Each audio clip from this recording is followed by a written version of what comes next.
the story of Maeve and the Bull of Cooly. One morning, as they lay side by side in their bed, Maeve and Aliel fell to teasing each other about who was the most powerful and who was the richest of them. "But you will agree that you're fortunate to be with a man like me," said Aliel. "Every woman needs a man who is strong and has the means to take care of her."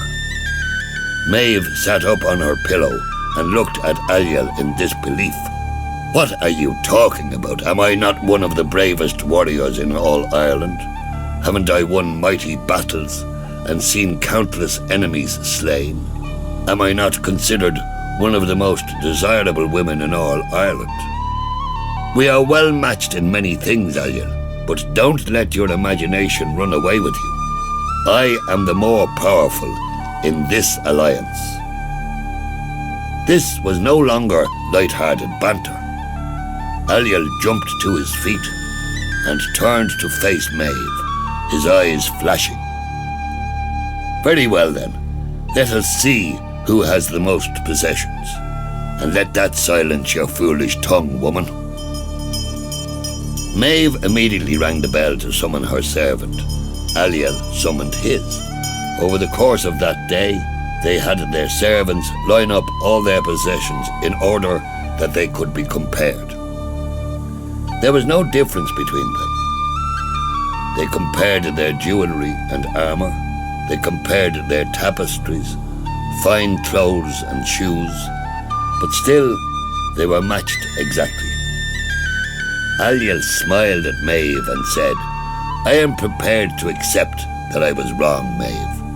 We are evenly matched in our possessions. Truly, you are my equal." But Maeve would not now be satisfied until she had asserted her superiority over Aliel. "Bring my flocks of sheep to the gardens," she commanded her servants. Aliel had his sheep brought in too, and the flocks were found to be of equal size. And so they compared their horses and their pigs, and still they were evenly matched. Maeve was growing more angry. "Cattle," she said. "My herd of cattle is the finest in all of Ireland." Men were sent to round up all the cattle of Maeve and Aliel, and they were then brought to their fort and compared. Again, they were of equal number and breeding. But then Aliel smiled and placed his hand on Maeve's arm. "There is no bull in Ireland the match of Finbenach." Maeve tossed her hair angrily. "He is my bull. He is of my herd, born of one of my cows." Aliel turned away. "Of course you are right. It is of no consequence. Come, let us go to the great hall to eat, for I am famished. Let's forget this foolish contest. It does not dignify us to partake in it." But Maeve did not move. She knew what Aliel was thinking. "In truth, that bull is yours now. He has made his home among your herd, and I no longer have any claim to him. You have bested me in this matter." Aliel did not wish to gloat because he knew what grand obsession could be stirred in Maeve over matters such as these. "He is our bull. There's no more to it." But already the light of desire shone in Maeve's eyes. "There is one bull in Ireland that is said to be his equal. Don Cúilne, the Bull of Cooly." "Maeve," said Aliel, "please let it go." "I will not tolerate being unequal to you in any way, Aliel," Maeve said. "This matter will be resolved quickly. I will have that bull by tomorrow." Maeve sent for her courtier, MacRoth, and bid him to go to the bull's owner and bargain with him to secure the bull. She detailed what he could offer to secure the bull, even mentioning that his owner, Dara MacFiachna, could expect a welcome in her private chamber if he would only agree to trade the bull. Magroth left immediately, taking a party of 10 men with him. They were welcomed most civilly by Dara, and though initially reluctant to even consider making a trade for his prize bull, the mention of a welcome in the private chamber of Queen Maeve was enough to secure his agreement. Both men were satisfied to have concluded the negotiations so satisfactorily, and Dara showed his appreciation by inviting Magroth to his dinner table that night. He arranged for Magroth's men to be welcomed to dinner in his servants' quarters. There was a great feast and much wine consumed in the servants' quarters, and soon Magroth's men fell into idle talk, not realizing that a servant of Dara was standing behind a curtain listening to them. Their tongues loosened with drink, and the men's talk grew dangerous. One man boasted, "It is as well that Dara had the sense to surrender the bull to us when he did." A second man replied, "But I thought we traded for the bull. Hasn't Dara been offered gold and cattle in return?" The first laughed long and hard.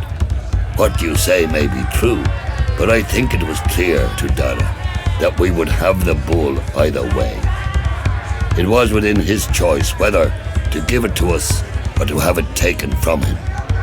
That is all." There was a cheer at this, and the men raised a toast to the courage and strength of Queen Maeve. Unseen, Dara's servant slipped off and reported back to Dara what he had overheard.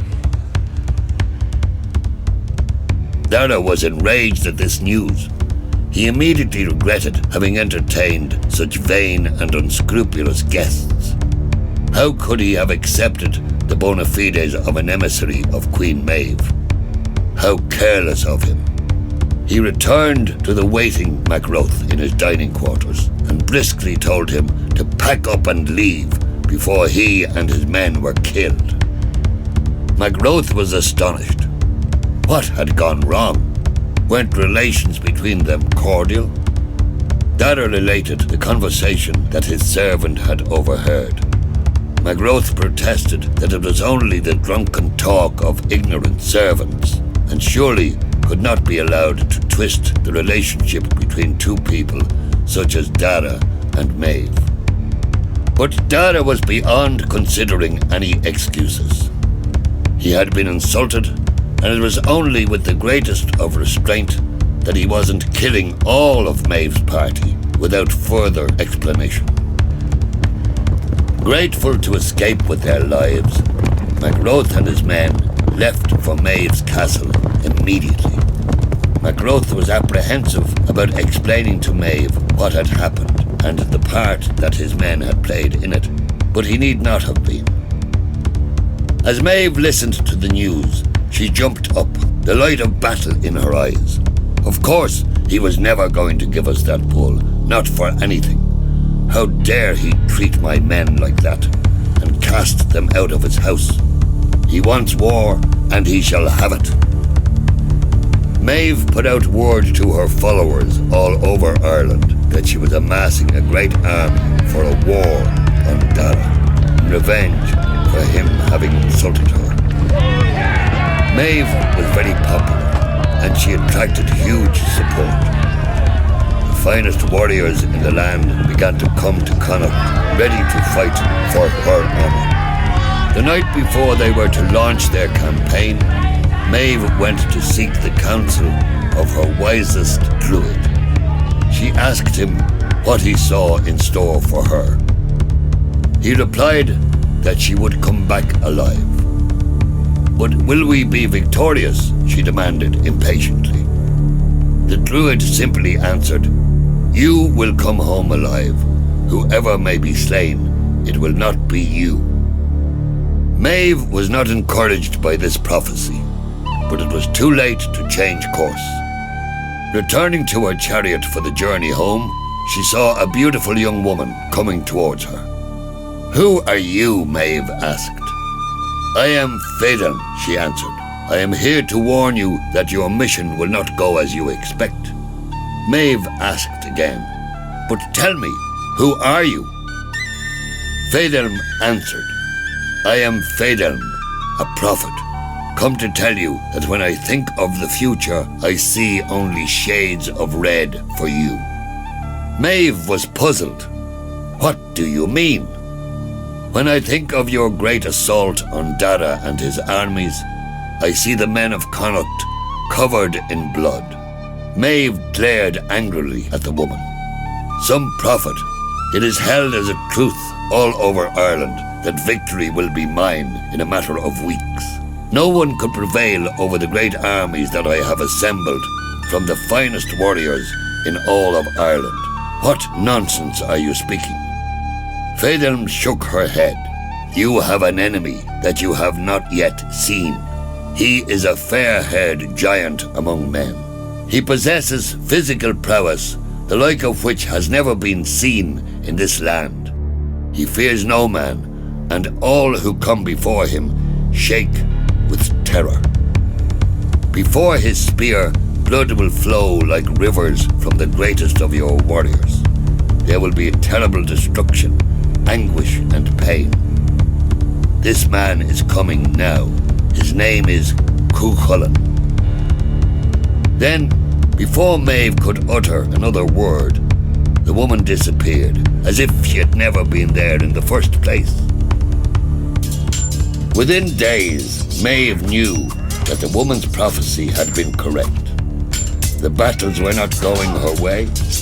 Many men had died, and word reached her of a fair-haired warrior with the strength and cunning of 10 men, who laid waste to any army that came before him. But there was no turning back now. Seeing her difficulty and feeling the pull of loyalty for his lover, Ailill threw his armies at Maeve's disposal, and they fought side by side against the men of Ulster, after the prize that Maeve coveted, now more than ever, the Bull of Cooly. Time and again, Cuchulainn proved impossible to defeat. But still, he was only one man, and the rest of the Ulstermen were weakened by a curse and presented little defence to the great armies of Maeve. At one point, her army succeeded in capturing the Bull of Cooly, but they were no match for the bull. He gored the herdsman who sought to capture him. Then, enraged at this assault, the bull rampaged through the camp of Maeve and Ailill, destroying equipment and supplies, and killing many warriors. Eventually, after many were dead on both sides, a group of Maeve's warriors succeeded in bringing Don Cúailnge, the Bull of Cooly, back to Connacht. It was a victory of sorts, but with such devastation and so many dead, not even Maeve was in the mood for rejoicing. When the bull was brought into the compound of Maeve and Ailill's fort, he let out 3 mighty bellows, challenging Ailill's bull, Finnbennach, into combat. Finnbennach accepted the challenge, and a great fight began. People travelled from all over to watch this combat between the 2 greatest bulls in all the land. Initially, Finnbennach gained the upper hand. He was fresh, while Don Cúailnge was tired from his battles and his trek across the country. The people decided a referee was required to ensure a fair competition and an exciting spectacle for their enjoyment. A man named Brickrew was sent for. Brickrew was known for being a harsh but honest man who curried favour with no one. But he had no authority over these great bulls. Contemptuously, they ground him into the dirt beneath their hooves and resumed their combat. For many days their combat raged, and then Finnbennach again seemed to gain the advantage. He held the other bull down on the ground, and for 2 days the bulls stayed locked in this position. The onlookers grew bored and yearned for a conclusion to this epic battle of the bulls. One man approached Finnbennach from behind and used his spear to cut 3 gashes in his hide. He added salt to the wounds by goading the bull, saying, "We thought you were the mightiest bull in all Ireland, but look, this smaller, younger bull has got the better of you without even trying. You may as well die now and let us all go home." Enraged by the pain of the wounds and the sting of the man's words, Finnbennach jumped to his feet with a mighty roar and attacked Don Cooly with renewed vigour. No one in the whole of Ireland could sleep for the next 3 nights, as the bulls' combat raged over the whole country with terrifying intensity, bringing destruction to all that was in their path. Eventually, there was only one bull standing. Don Cooly emerged from a great cloud of dust. With the bloody remains of Finnbennach impaled on his horns, he marched triumphant throughout the land, scattering his remains as he went. Eventually, he returned to his home of Cooly, barely recognizable. It was a land that had been laid to waste by the mighty battles of the opposing armies, and then by the combat of the 2 bulls. There were no men left living on the peninsula, only sorrowful women and children, mourning the loss of their menfolk and all the senseless destruction that had attended their deaths. Their eyes brightened as they recognized Don Cooly coming towards them, and some said that it was a good omen. Maybe their luck would change now. But Don Cooly's spirit had been destroyed through the long battle and the endless killing and destruction. Barely knowing what he was doing, he stampeded through the crowds, killing all that stood in his way. Eventually, Don Cooly came to Drimtarv, and he lay down to rest. As he came to understand all that had happened, it was too much for him to bear, and his heart burst. The next day, a lone herdsman found a giant standing stone, resembling a bull at that spot. The ground beneath the stone was crimson with the blood of the Bull of Cooly.